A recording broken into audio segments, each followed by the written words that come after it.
Good morning, everyone, and welcome to this panel on social resilience and proximity and facing extreme heat. This is a collaboration that I'm going to explain in a minute between various partners. It is one of the events of Harvard's Worldwide Week, organized every year by the Office of the Vice Provost for International Affairs at Harvard. The aim of which is to highlight the international scope of events that happen at Harvard. This is a collaboration between two institutions that have a long history of working together first, and then working with that office. Three, actually. One is the Center for European Studies that generously accepted to host this event.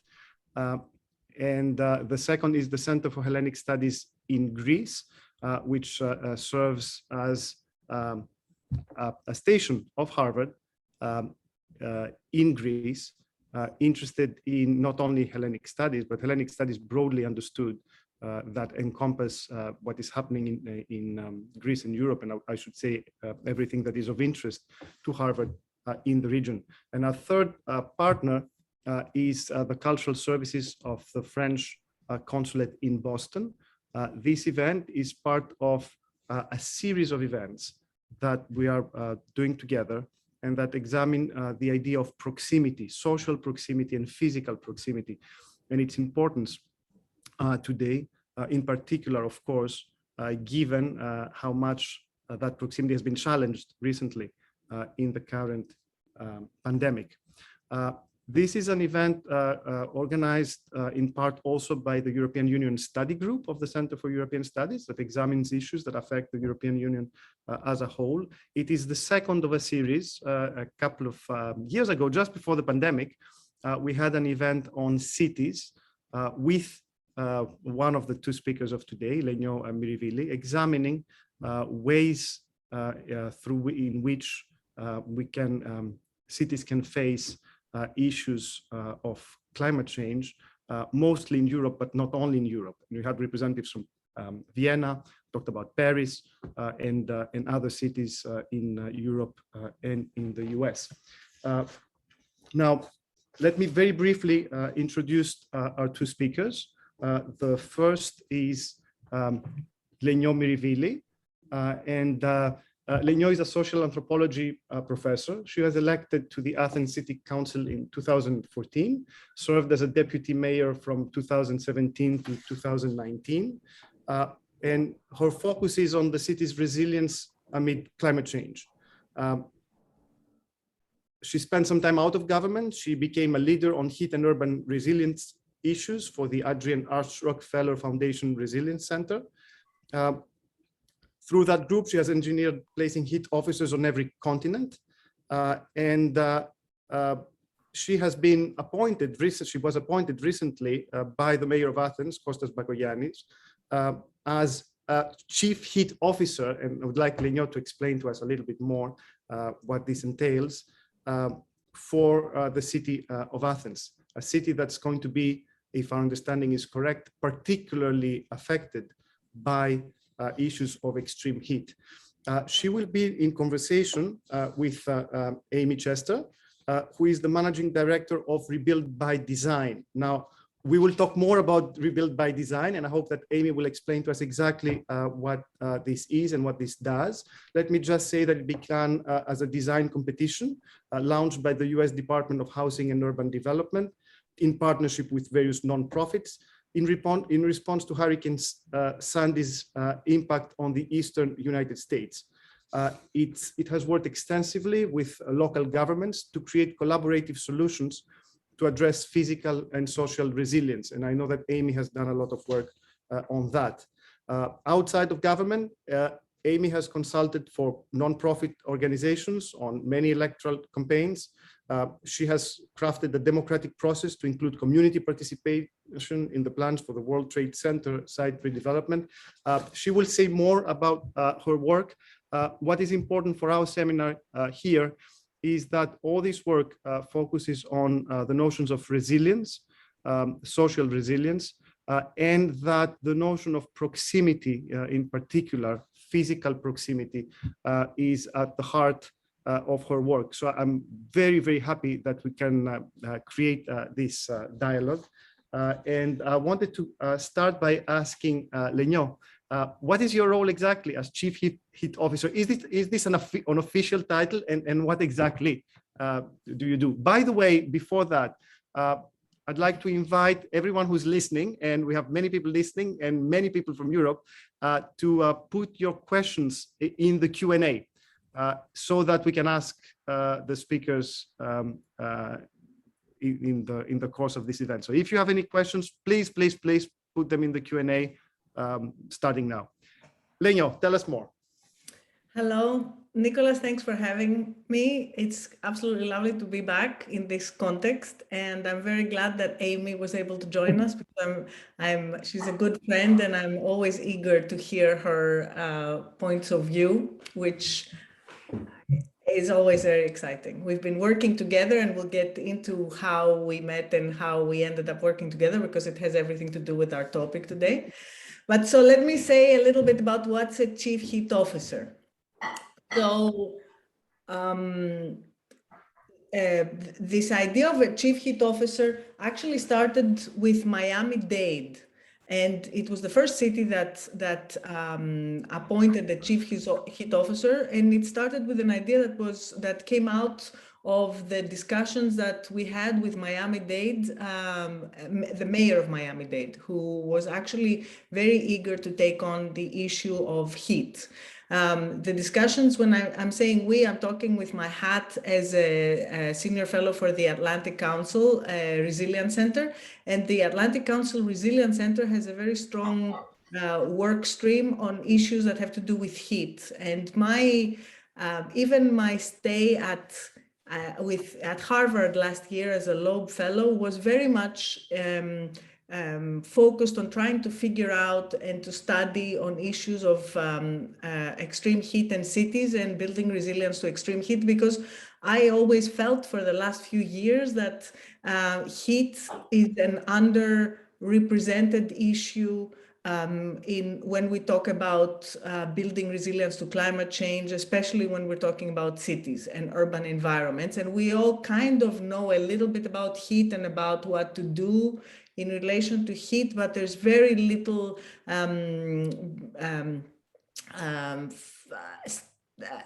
both research as well as investments, as well as like serious preparation done in cities in relation to that.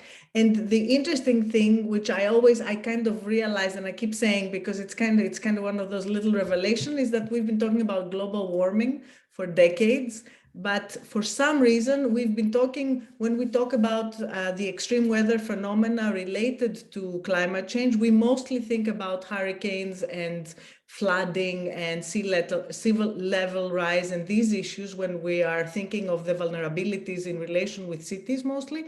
And we haven't been really thinking about the fact that global warming means that we're going to have extreme heat in cities, and we're going to have a lot of people that are vulnerable populations, which mean that they don't have the means to prepare and to withstand extreme heat.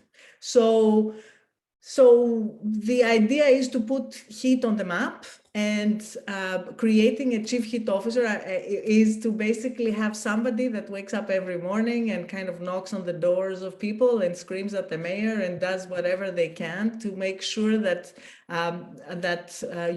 people know more about extreme heat, that more policies are put into place, that more knowledge is being shared by different people that have already tried things, different cities that have already began doing different things, and basically building a kind of agenda that will help the city prepare and become more resilient in relation to heat. And I should stop, but I can very briefly tell you, or I can come back to this, about the three main pillars of how I think what I'm supposed to do, or how I plan what I should do and what cities should do, and how it's organized for the chief heat officer in my mind. I could quickly do that, or we could go to the next question and come back. Should I quickly do it? Please, Lenyo, so please tell us more, and also tell us if this is something unique to Athens or if it's something that we see in other cities as well, and how. So up to now, it's only Miami-Dade for the US that has a chief heat officer that works in Miami-Dade, but also with other US cities in issues that have to do with heat. And Athens is the second one. So I'm for Europe, the chief heat officer in Athens, but also working with other cities in Europe, but also in through networks of cities. We're working with other cities as well beyond Europe.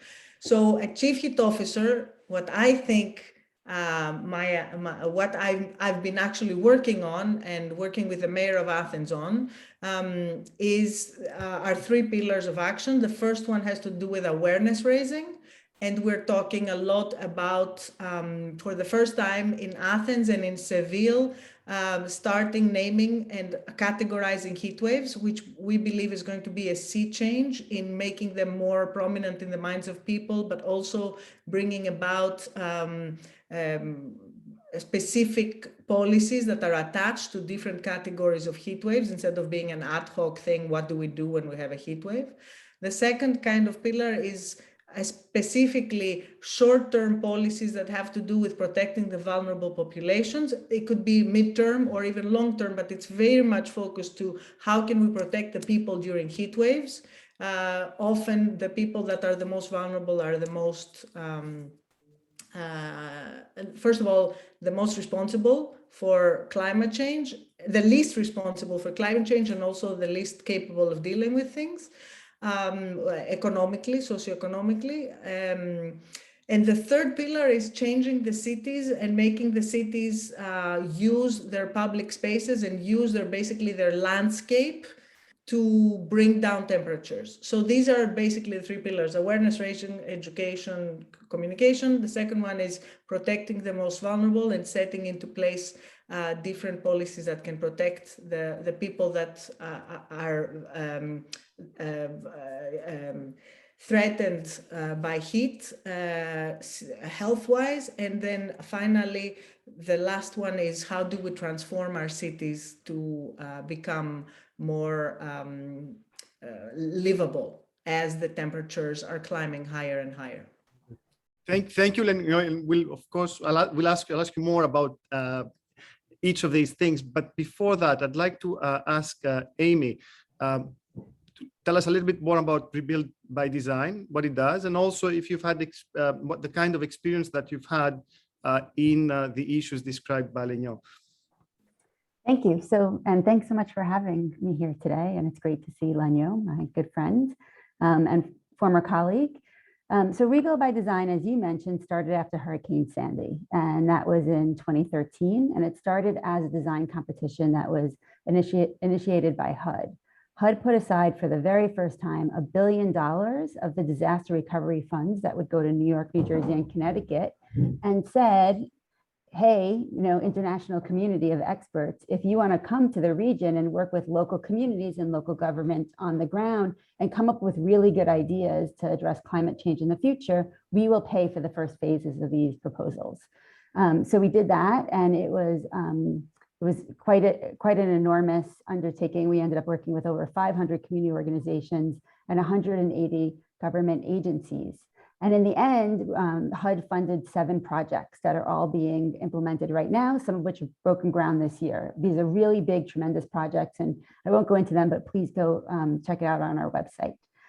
Afterwards, a lot of cities came to us and suggested that we should adapt what we did during the Hurricane Sandy competition to work with cities who were planning for resilience. And we worked with over a dozen different cities, Athens included, on all different sizes and scales of different types of resilient projects, whether it's about green infrastructure or transportation, or even just being able to collaborate with communities better. We would come in, co-design a process, set up a public-private partnership public-private partnership, usually with some academics involved, and really think hard about what we can do together to address these issues.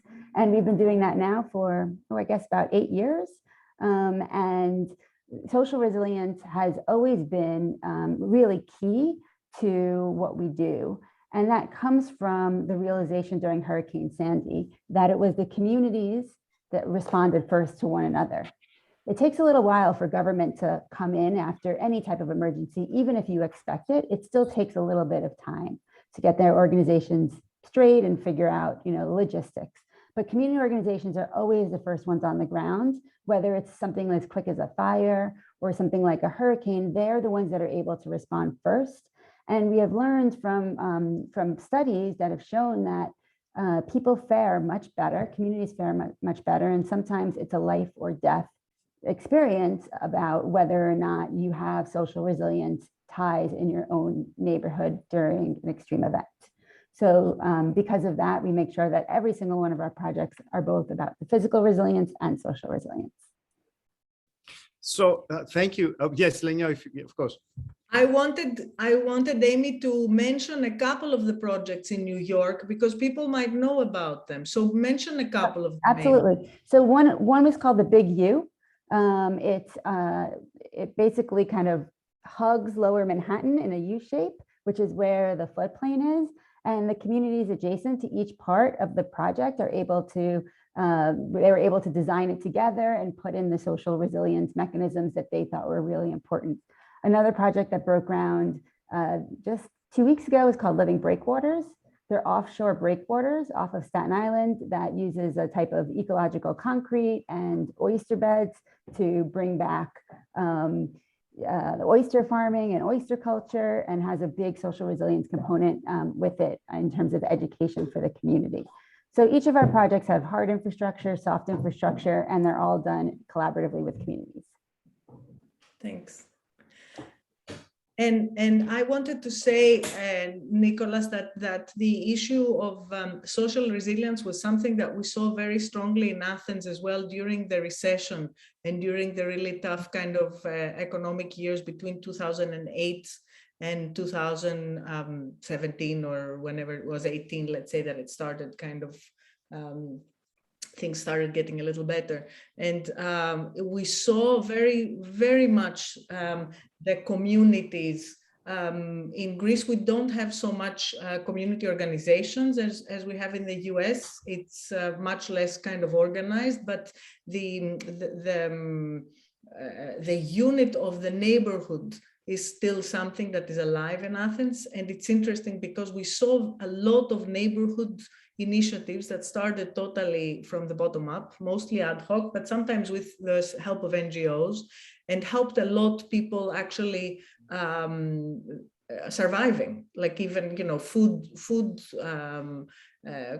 communities would spring out in different neighborhoods of people just cooking and kind of feeding people, or different things that had to do with energy poverty, people kind of getting together and dealing with issues that had to do with energy poverty, again totally ad hoc, without any support or any kind of organizational framework.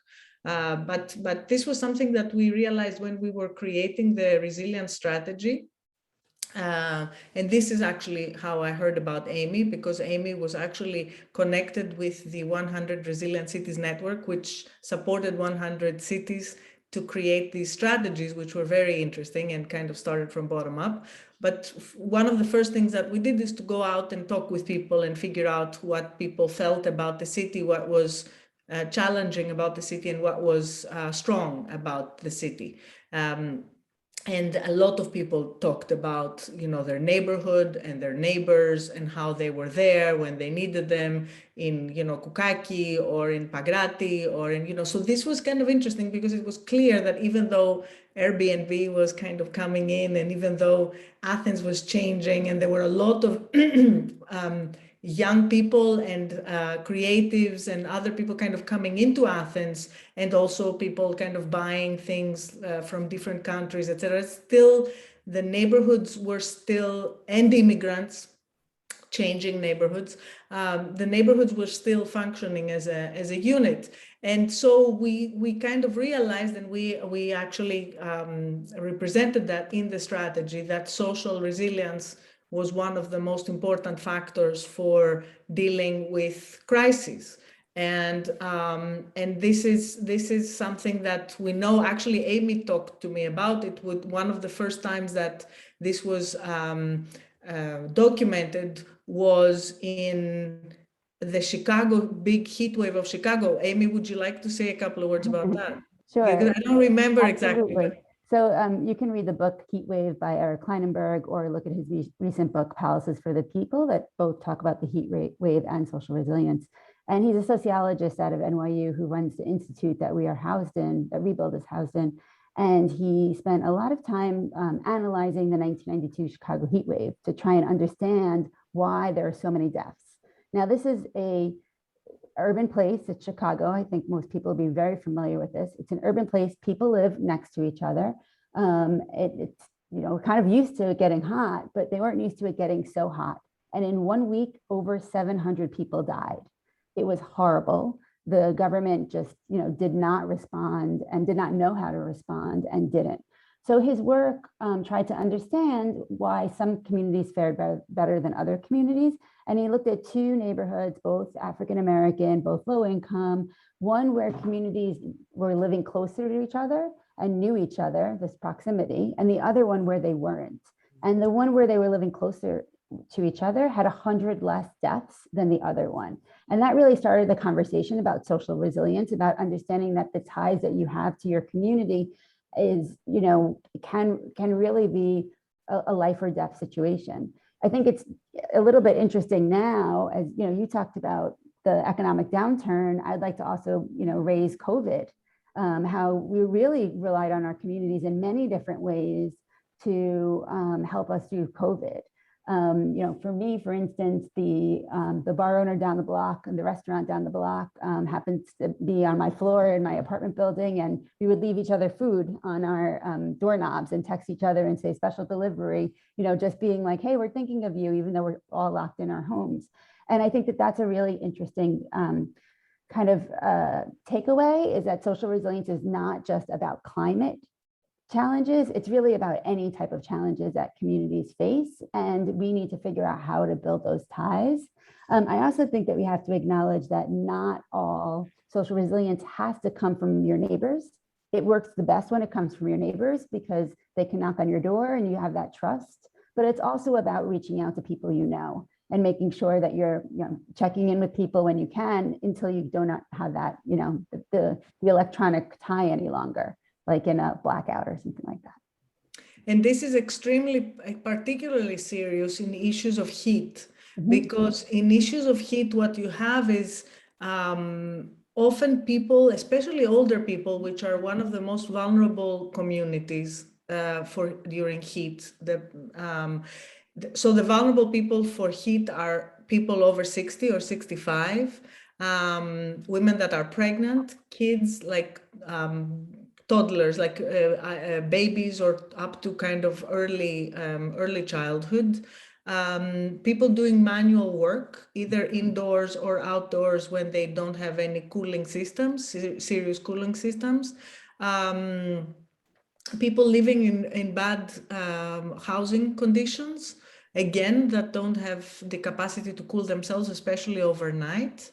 Can I just jump in and say that the reason why people who are older are more vulnerable, or this group is more vulnerable, is that if you live in an apartment building or any house that doesn't have air conditioning, it's actually much hotter on the inside during a heat wave than it is on the outside. So you hear on the radio, stay inside, but what they really mean is stay inside if you have air conditioning. If you don't have air conditioning, it's actually better to be on the street. So if you don't know your community that well, and you're not willing to go to a cooling center, or maybe you don't have the transportation to go to a cooling center, or you're not physically able to go to a cooling center, that's really why most older people suffer.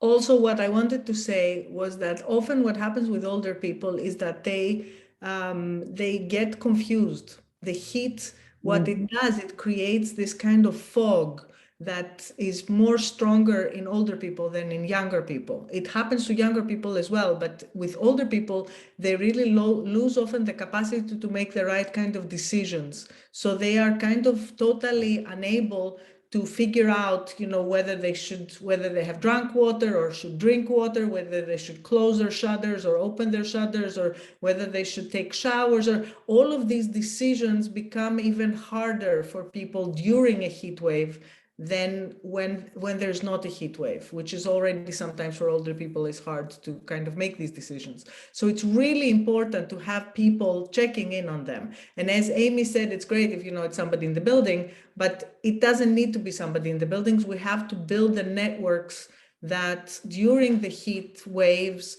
will make sure to be checking in with people, going there, knocking their door, or even calling them and telling them, what are you doing? Did you do this? Did you do that? Make sure, et cetera, because it's really, we really have, like in COVID, we have a lot of deaths for people that are above 60 and 65 years old with heat waves.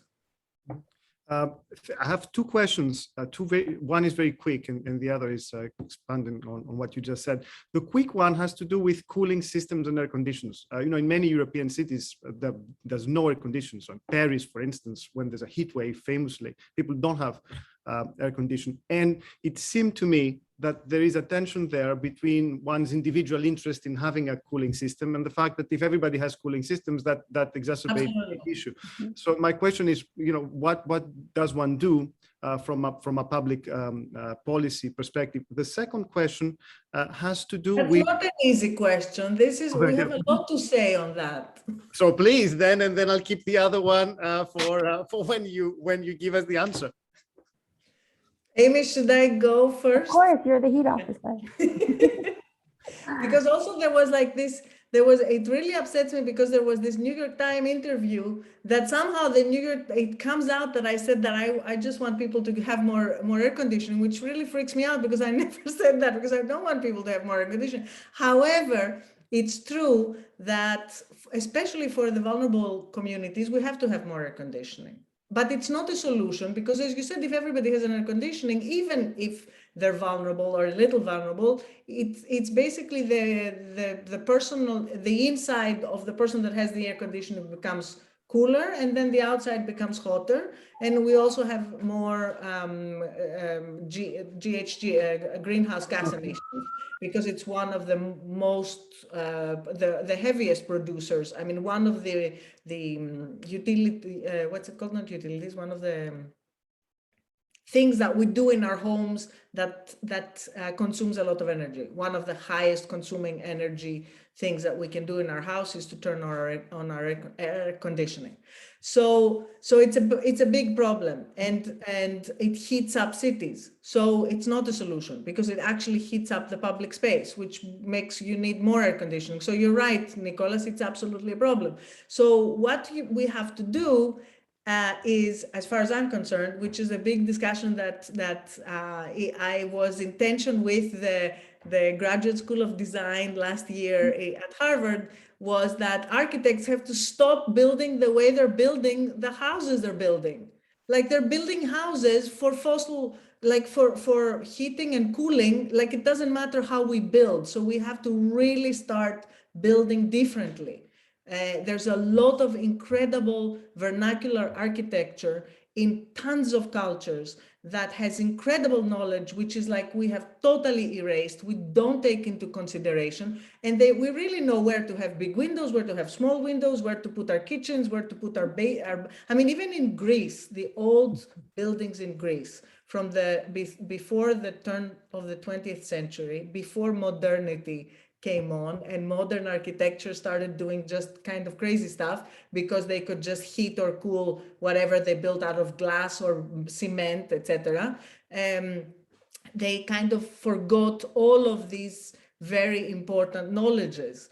And Nicola, if you go even into a neoclassical building in Greece, often, even in Athens, and I'm not talking about the village homes, which have like really incredible knowledge about how to build them. But even in Athens and the neoclassical buildings, the way they were built before we started having central heating was different, because people were thinking about where is the north and where is the south and where is the sun and where is the cold wind coming from, which we don't think about anymore. We have no idea where the south and the north is in Greece. We don't even it doesn't enter our consciousness. So this is one issue. And the second, of course, issue is in a city in Athens, we don't build much. I mean, I think we should stop building, but that's another issue. But unfortunately, we still consider development as building. And we still think development kind of attached to the idea of construction, but that's another story. The other thing is we have to retrofit things, and we have to start linking energy retrofits with heat retrofits, which sometimes they are the same, but there's much more we can do, especially for heat, like shading and like using different kind of technologies, as well as natural kind of additions to houses to lower temperatures. Amy, sorry. I just wanted to jump in on because on the community scale, shading is really key. And there are things that you can do on the individual house scale, which Lenyo alluded to, but there's also things you can do on the community scale, like making sure that there are green spaces, that there are shade, that your roof is painted white and is reflecting the sun instead of absorbing the sun. So sometimes a couple of degrees are really light or death, and you can actually control a couple of degrees in what you do in the surrounding environment. And that's something we can talk a lot more about too. In the meantime, because we don't have much time, I want to weave in some questions that are starting to come. And one is from Sylvia Burke, who's writing from the Netherlands. She says, I'm working on an applied research project on heat waves and vulnerable people in The Hague in the Netherlands. The municipality is working on a local heat plan next to having a national heat health plan. And she asks, are such plans being developed more widely across Europe and the US? So The Hague is one of the Resilient Cities Network. And the Resilient Cities Network has a community of practice, which means different cities just came together on their own and created a subgroup that's a community of practice on heat. And The Hague has been the leader of that, and I have been, and Athens and The Hague have been working together, but The Hague had all of the organizational weight on them, the resilience office of The Hague, in the municipality of The Hague.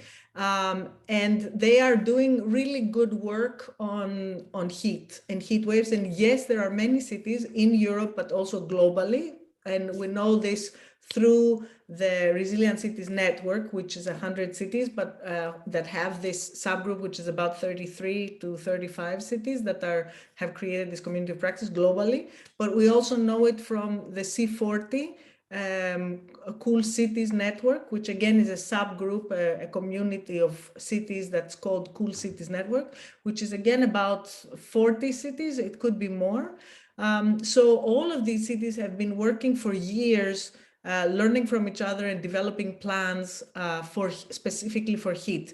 And it's interesting that you're mentioning The Hague, because The Hague is up in the north, and nobody expected that they would feel the need to create specific plans for heat resilience. And as Nicholas alluded about Paris, a couple of years ago, there was a heat wave in Northern Europe that, exactly because nobody had air conditioning, nobody was prepared for it, it killed many more people. So to go back to the first question of Nicholas, which was about Athens being one of the cities that will be one of the most vulnerable in Europe for extreme heat, it's true.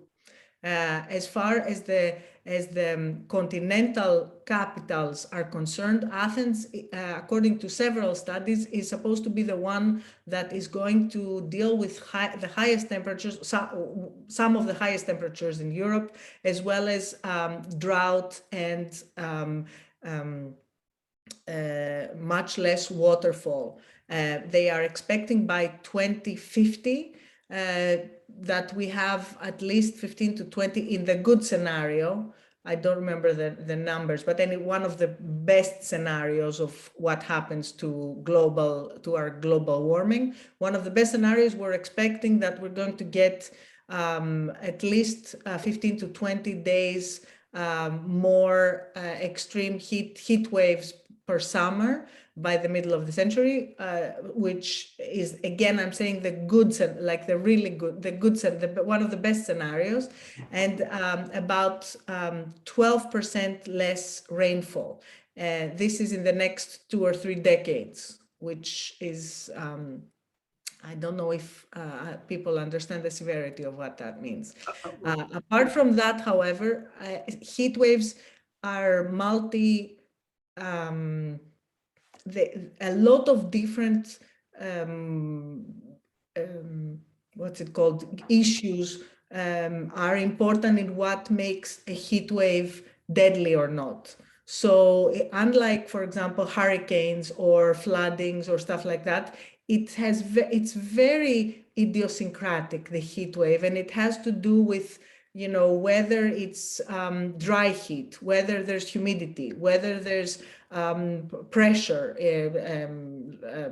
what kind of winds or not winds there are at the time in the particular city. But it also has to do with whether in the previous 30 days there were high temperatures or there were cool days, or, you know, it's in the beginning of the season, or it's at the end of the season, or what is first of all, what is the capacity that has been built in the bodies of the people in that particular area in the world, et cetera, et cetera. So it's a very what's the word? Well, you know what I mean? A lot of factors. Multifaceted phenomena, what makes it dangerous or not. And that's partially why we don't have categorization of heat waves, because it's very much, it depends on the particular heat wave that happens in the particular part of the earth, like in the particular city, let's say, and in what time in the year it actually happens. So it's a fine-tuned thing to figure out the prognosis for a heat wave, how deadly it's going to be and how dangerous it's going to be. I have a question for both of you, and thank you both for playing this very fast rhythm, which allows us to get many questions. Both of you talked of social resilience and the importance of proximity, but in particular for crisis. Natural catastrophes, heat waves. But then what we understand is that with the example of extreme heat, it's not one natural catastrophe in which people have to show resilience here and now. It's rather building some kind of long-term resilience for something that doesn't have the form of a crisis, but of many catastrophes or heat waves that will come. What kind of social resilience do we need for that? How is it different than the kind of social resilience that we need to face immediate dangers, and what are the tools that we have for that? I'm going to actually combine this with a question asked by our colleague Dimitri Sotiropoulos, who was a fellow at the CES a couple of years ago, and who mentions the fires in Portugal in 2017, Greece in 2007, and again this summer. And then he says, how can we convince people that these are not isolated crises that just happen and we have to show resilience here and now, but this is a kind of a permanent phenomenon that requires us to change our behavior? Amy, take it away. I think that people understand that climate change is here. We see it in many different ways as it presenting itself, whether it's heat or fire. New York just had record-breaking rainfall 2 weeks in a row. I mean, 2 weeks in a row, and it was more than the past 100 years. So we're all experiencing it, but there is still only a small, it's a community of practice that knows how to address it. So when we had the flash floods from Hurricane Ida in New York City 3 weeks ago, I woke up the next morning, I kind of slept through most of it, to be honest. I woke up the next morning and my phone was, going off like crazy. And the number one question people were asking, reporters or regular people, were like, is there anything we can do about this? And I'm like, of course there is. We've been talking about it for so long. And I think there is so much we can do. but we have these entrenched ways that we govern our cities, that we budget our cities. We have agencies that are only responsible for their own piece of it. So the Department of Transportation is only responsible for streets. The Department of Environmental Protection in New York City is only responsible for delivery of water and for cleaning water, but not for taking the water off those streets. So you have these new needs, and it really does slip through the cracks. And there's not yet a city or a state or even a town that has stepped up and said, you know what, the way we govern is backwards for what we need to do for the next 100 years. We need to stop for a moment, change the way our systems are, and then figure out what is the best way to address all the problems that we have. And those are both on the social resilience side and on the physical resilience side. You know, we saw lots of social resilience issues, uncover itself during COVID. Black Lives Matter, a huge moment for New York, a huge reckoning of what's been wrong with our country for so long. And it usually takes these moments for people to like snap, and say, okay, now we're ready to change. And I don't think we've yet hit that moment. But when we are ready to change, there are so many thinkers like Lenyo, like across the world, that, so many networks that we are a part of, that we're going to all be able to jump on it and learn from each other and do it really quickly and hopefully effectively. And part of this idea of resilience, which we keep mentioning, and a lot of people have different definitions for it. And Amy and I have been working, we've been working also for the 100 Resilient Cities. We have this definition of which has to do with the idea of resilience is actually kind of a capacity that systems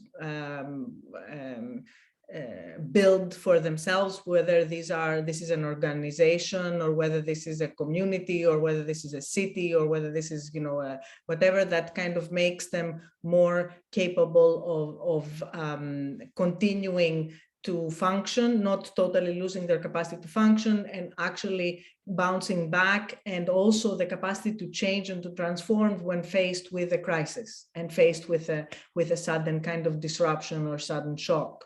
So Amy, I don't know if this is the right way of saying it. Yes?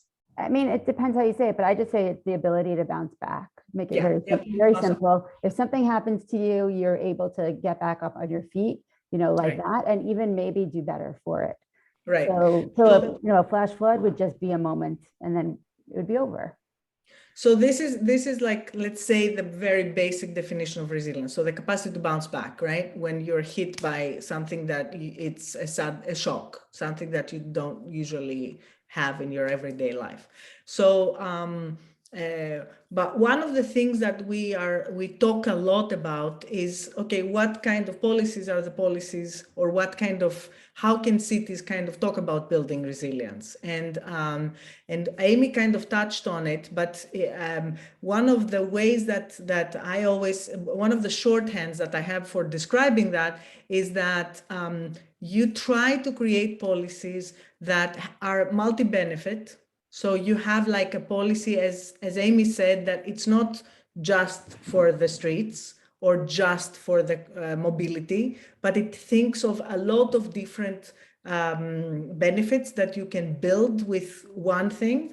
Often we kind of do public works by trying to solve one problem, and we don't understand that we're creating 5 other things at the same time. So, it doesn't just help to pedestrianize. You actually have to think of, what else can I do while I pedestrianize to kind of deal with other issues that I'm having in the cities and especially problems that are coming in the future. So I don't just deal with the problem now and very vertically, but I think horizontally, and also I think forward. So one thing is this multi-benefit thing, thinking of how many more benefits can I have in one thing, $1 that I spend. The other thing is hazard. So you don't do it for one hazard, you do it for many hazards. You think, okay, we had, pandemic, we probably will have another pandemic. It's not, we're not done with these. So we'll probably have to think, okay, this is probably something that we have to deal with.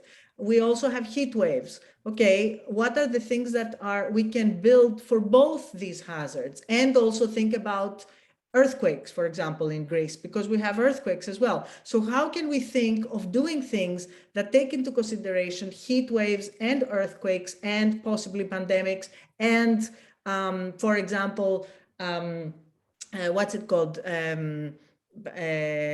When it's an attack from internet attack, what's it called? A cyber attack. A cyber attack and a cyber attack. So how do you do a policy that takes into consideration 4 different hazards, and you actually kind of think of them and think in the future instead of just thinking about one thing, which is usually how we think. And the final kind of shorthand, so multi-hazard, multi-benefit, and multi-stakeholder, which comes back to the idea of social cohesion and what we've been talking about, proximity, right? Because you have to create proximity. People are expecting that the policies that people create are co-designed, if not co-designed, that are communicated for a long time before, that are discussed with people, that are kind of taking into considerations different people's needs, etc., etc. So the idea of taking a lot of different stakeholders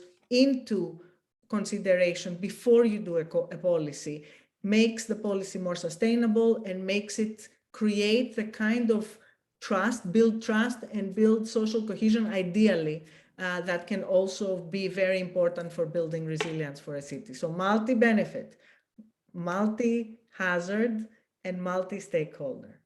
So I think that the way that we actually get there is that we transform the ways that our government chooses to fund projects and create cost-benefit analyses that say we are only going to fund projects that do these 3 things at the same time, or those are the ones that are going to ride up to the top. And if you think about it, it makes economic sense, because that same dollar that would just go for a seawall is now going for a berm in a park that has ecological, restoration. It might have, it might contribute to lowering asthma rates of the community. It might contribute to lowering temperatures. So if we decide that this is the way we will govern, everything, I think, will fall into place, and we're going to see some really creative ideas that we have not yet seen yet. Thank you. Staying on the topic of proximity, again, quick question. Well, you mentioned COVID. One response to COVID was, of course, people leaving big cities to go outside. So it's kind of de-densification. And it's conceivable that if we get big heat waves in Europe and in American cities, that people will start leaving the cities. Is this something that you see as a trend? Is this a desirable thing? Is this not? What's your?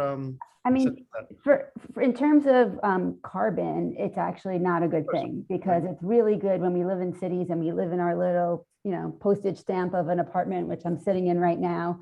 In a building, I have 130 units in our building. We're all kind of living on top of each other, and that makes us consume less energy. But it is true that we need this open space. And I think the question is, how can we transform our urban environments to have more encounters with nature and open space that will allow us during times of pandemic to be able to go outside and to feel safe.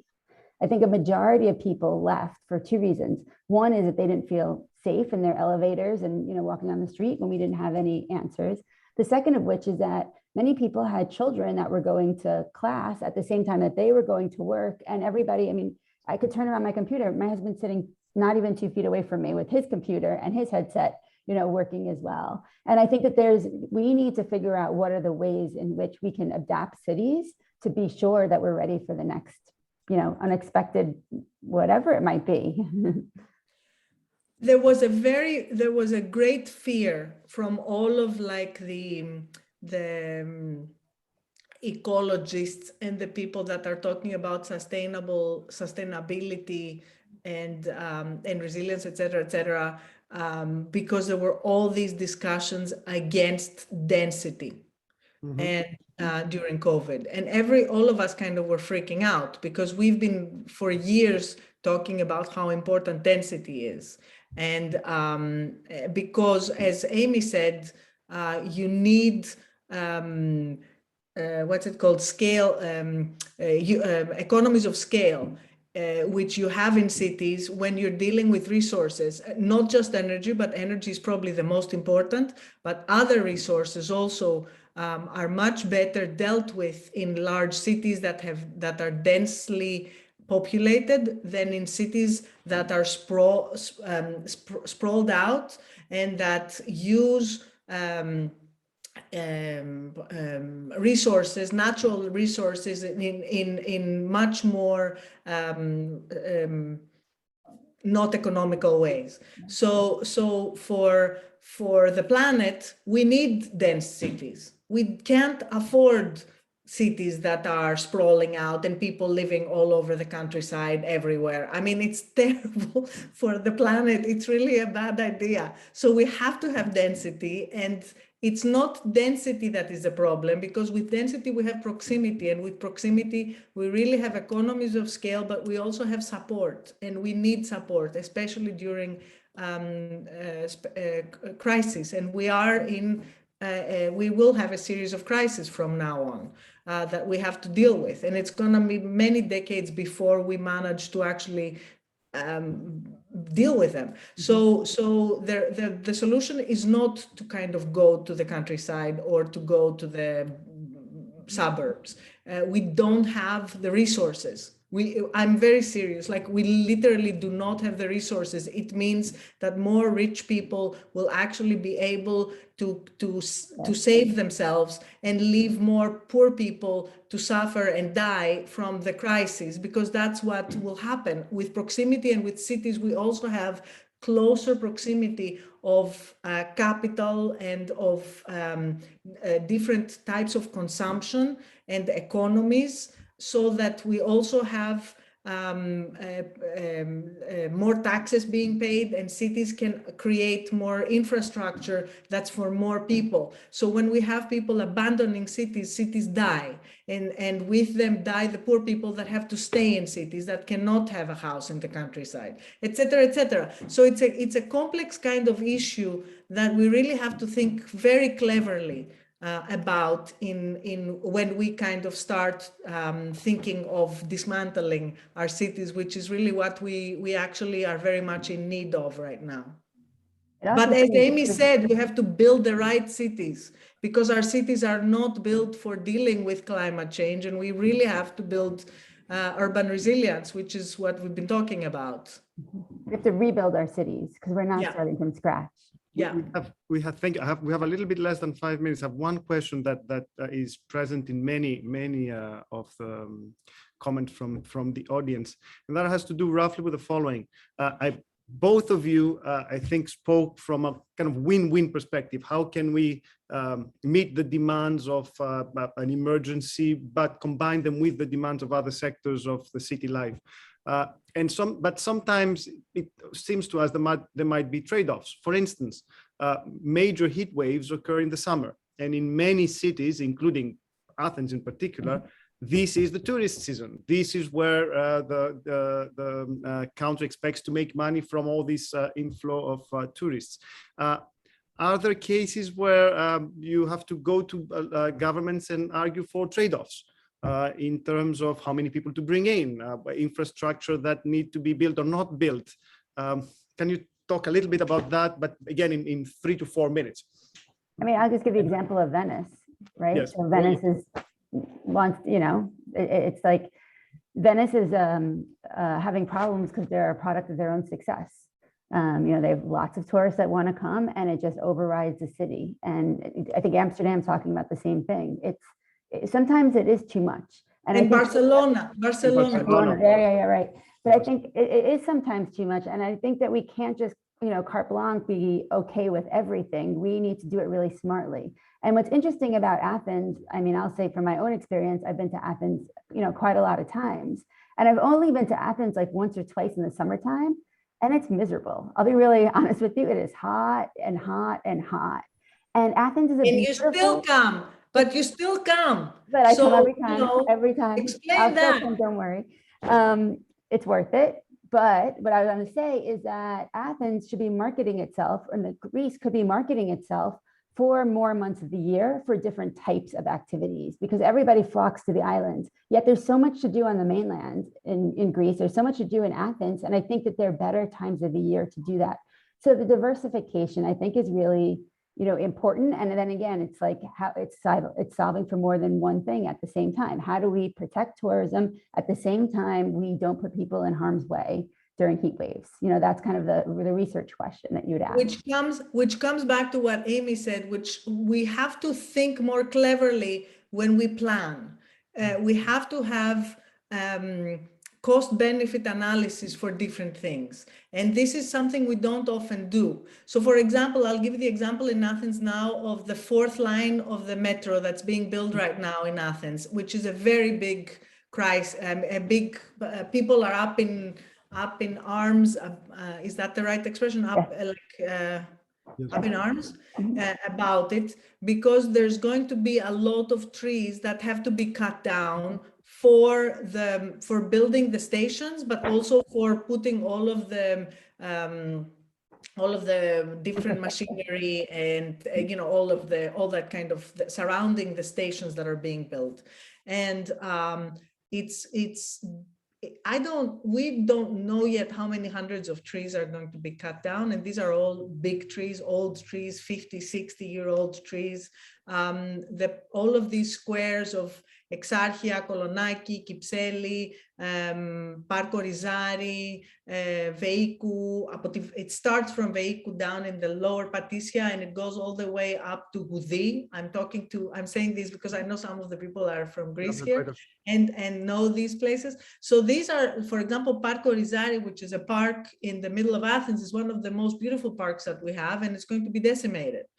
Like tons of trees are going to be cut. And of course, the metro says, but it's the metro and we have to have a metro because it's so important for climate change and for lowering, allowing less cars in the city and issues of mobility, et cetera, et cetera. And it's true, but you can't, when you've had this summer of extreme heat that reached 44 degrees and all these fires that decimated forests, which means that our whole climate, the baseline of our climate in Greece and in Athens is going to be, we have 5 steps back, we've stepped back 5 steps, and it's going to be worse because of all this situation. And Athens, which is with Paris, it's like immediately after Paris, the 2nd most densely built city in Europe. And inhabited, especially particular neighborhoods of Athens. And you don't have green. You have a very low percentage of green. And we didn't even have time to talk about Likavitos, the project Likavitos that me and Amy worked on, but another time. You can't afford cutting trees. And my fear is that there was not my fear, I know there was no cost-benefit analysis. There wasn't a new cost-benefit analysis taking into consideration the new climate conditions. And also, I think people still see areas that have trees as empty spaces in Greece. They don't see it like, if there's a building, they don't even think about it, of course, doing something to the build infrastructure. But if it's a green infrastructure, then, we can just take it away. I just want to add very, very quickly. I know we have 1 minute, not even, but Lenyo, I wish we had more time to talk about it because we're having a similar debate in New York about trees that are getting cut down for one of our projects.